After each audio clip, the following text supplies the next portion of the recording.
Pourquoi on doit mâcher des mots? Voir des choses comme ça. Moninga qui poto, oui. Pourquoi qui candidaté? Ndé déranger. Pourquoi coucher na poto ndé déranger? Pour réussir, t'es né déranger. Grâce le jour soit bongi, Cardozo a kangé longi, nada soit bongi, et soba fâché, et ça soit bongi, vide loin kuna lobina kobeta, yandi mos koto abike non, to se pe du boibo koto. Mais, mon dans le kende ngeni. Nde bo boule que non, ara kongwe le keke net bosso. Je préfère. Soko lingi muninga évoluer, yo pour évoluer. Lelo belle vie. Si la bisal basali ba chaîne YouTube na bango ba gagner bambon ba ozana posa ba terre na ba artiste wana ba travailler na bango pour bango ba avancer so ki belle vito si la bisal e ke baza avant na ba bonne be na ba vieux belé so ki na da boy aida boy grâce à boy nanya boy et ko avancer te parce que pour avancer faut ba toi na bazala parce que bino na bino so bolingani te e ko matane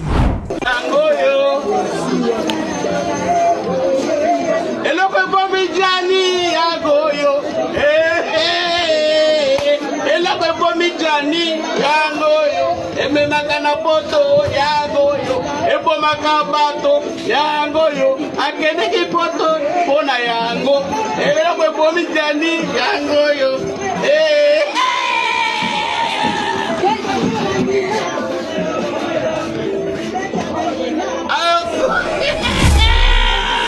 Là Nathalie vidéo naoka posana les kango mais une chose m'a dit, n'a commenté quand même pour cette vidéo et que je puisse comprendre au moins pourquoi l'artiste est bana bolingote entre bango.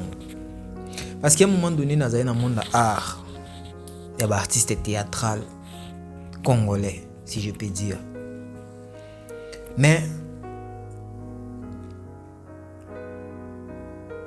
et là, on a remarqué que dans le monde d'artistes congolais, Boulingwezati. Et là, on va sauter. Puisque Baninga Bakomiko se réjouir. Namawa Baninga, cela veut tout simplement dire que nous sommes tout simplement à la fin. Et dans telle vidéo, Yandimos, Nakanisi à un moment donné, pour l'instant, Yandimos n'allait plus être en vie. Bison surtout à un moment donné Yandimos Alexei à un moment difficile. À un moment j'étais au Congo, je crois que c'était vers 2018-2019. Yandimos a comme vraiment à Kondaki Makasi, c'était après à sali clip ya dollar avec Impère. Na ba sorti ba Impère. Yandimos après Kawana je crois. Yandimos il était parmi des personnes où Bangé Batika Bisolelo. Mais voir cette vidéo être postée, je ne sais pas, si vous avez une vidéo, qui enregistré pour nous sala.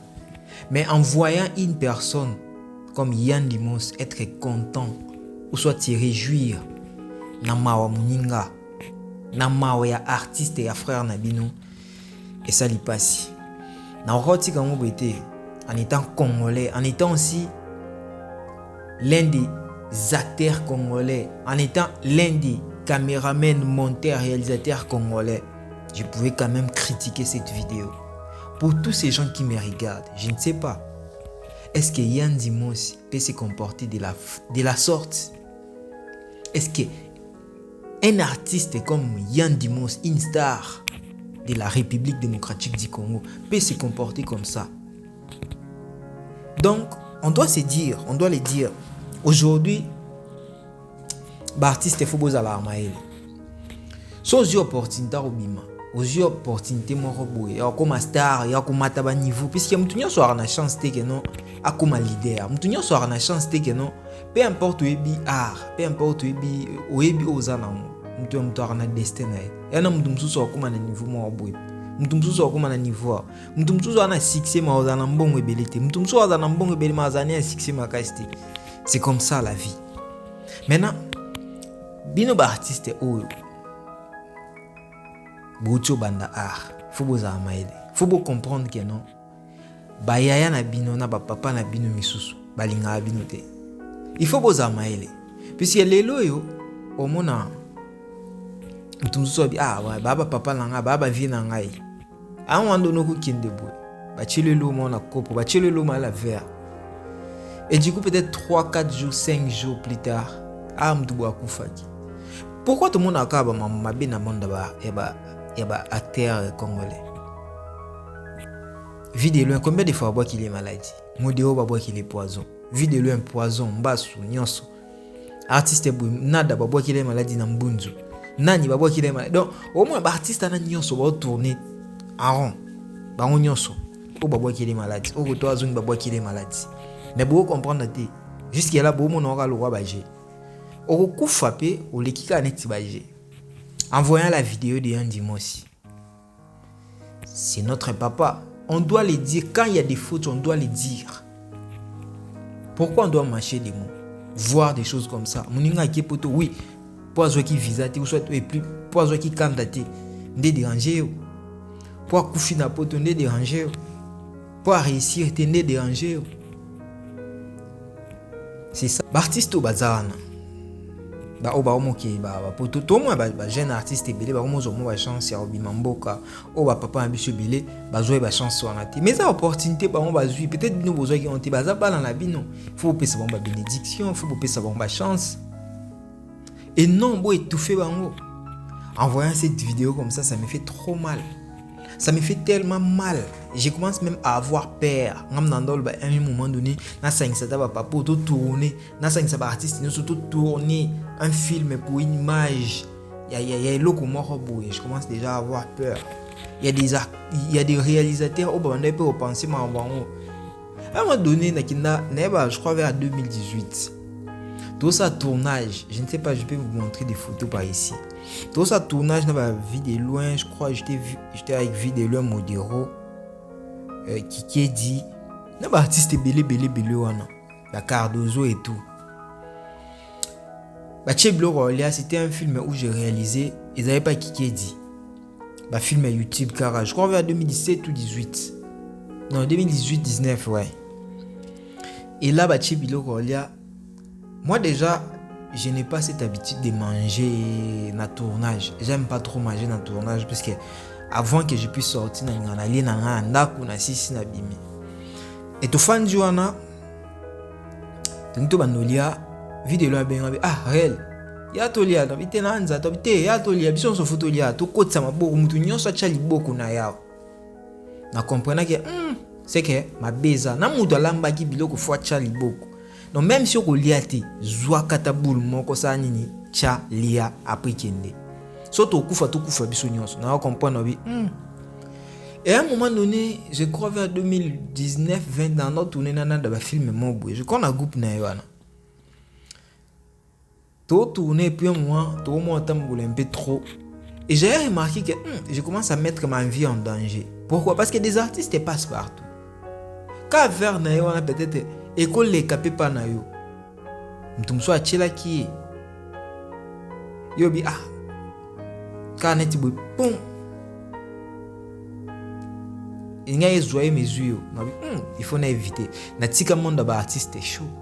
Mais en voyant ces genres des actes que ces artistes sont en train de faire, ça nous fait tellement mal. De jeunes artistes Borlobanini. Pour poser un bolingo lokola ba Nigérien. Là ba film il y a ba Nigérien. Moi je vois ce qui se passe aujourd'hui dans ba film nigérien. Ba translater en français et ça va film anglais ba translater en français na ba langue belé. Pourquoi ne pas aujourd'hui pe ba film congolais ba comme translater na ba français na ba anglais so bolingweza ba ça langue mais eza déjà que non grâce luzo so bongi Cardozo akangelongi nada so bongi et soba fâché et ça so bongi vide loin kuna lobi na kobeta yandi mosko to abi que non to sepe boybo koto mais monde ngo kende ngeni ndebo bo boulé que non ara kongwele keke net boso. Je préfère même avoir des artistes et musiciens que d'avoir des gens comme ça comme vous parce que vous ne comprenez absolument rien. Vous devez donner conseil aux gens, aux petits garçons, aux petites filles, aux banda ba art na bango. mais bino bosé se comporter boye acte oh papa ya ndimo sa sali eza acte mo boye vraiment bato ba fan na il faut ba lobela et je crois sur vidéo et koko mela il faut atala moi ba non je rectifie ce que j'ai fait na sala qui ont peut-être na raison mo boye to ebité lo asala qui ont peut-être ça qui ont bon na monde peut-être nga sa elo mo boye na ebité mais na ndenge sonele vraiment mabe ba o nyonso ba se réjouir na liwa ya muninga c'est pas bien. Ils ont un avantage mon côté. N'habitez so beaucoup comprendre mais ils ont un avantage mon côté. Je ne vois pas l'avantage dans mon bobo ça. Bon c'est pas. Les lots peut-être pas tout boyer aussi peut. Tu es cause à liwa ya Gianni à 40%, 60% tu habiter mais nous connaissons la cause peut-être que non nous mettons la babenga ngonini. Mukoko so na mwasi na mais tu habiter so ils ont vraiment bongo. Certainement tu ebi que non ba ki na ba litige na moi sinaye voilà mais ce que ça m'a bon pena à 100% ça nous fera trop mal mais jamais on doit se contenter na mambwana. Voilà un peu tout ce que j'avais à dire pour aujourd'hui. Bandi ko na biso ba artiste tous à la mayele tous à na bolingo soko lingi muninga évoluer yo poko évoluer lelo belle vie si la bisalu ba sali ba chaîne na YouTube na bango ba gagner ba mbongo bazana posa ba terre na ba artiste wana ba travailler na bango pour bango ba avancer so ki belle vito bisi la bisalu et que bazana bango na ba bonne be na ba vieux belé so ki na da boy aida boy grâce à boy nanya boy et ko avancer te parce que pour avancer faut ba toana bazala parce que bino na bino so bolingani te et ko matandenge ni il faut bozana bolingo entre bino na bino lelo hit kadiri a avancer et singa benga peut-être uche abenga nani pour avancer yemo kwa avancer te nani otala kai awasaba arne moko nyintu scénario no sasa moko et simbata et singa za ba équipe no so ba ko avancer ndemo na Congo ndemo na Côte d'Ivoire lelo na Congo to ana ba talent bien mais pourquoi tu avancer te mutema mabe za loko liboso o ezana katsa monde ba terre ngana epsi bino za mutema mabe lelo so bo changer te Congo otikalaka na sima peu importe muto mto mataba niveau Congo otikalaka na sima je crois na lobby o nyonso na pour ça na loba je vous remercie.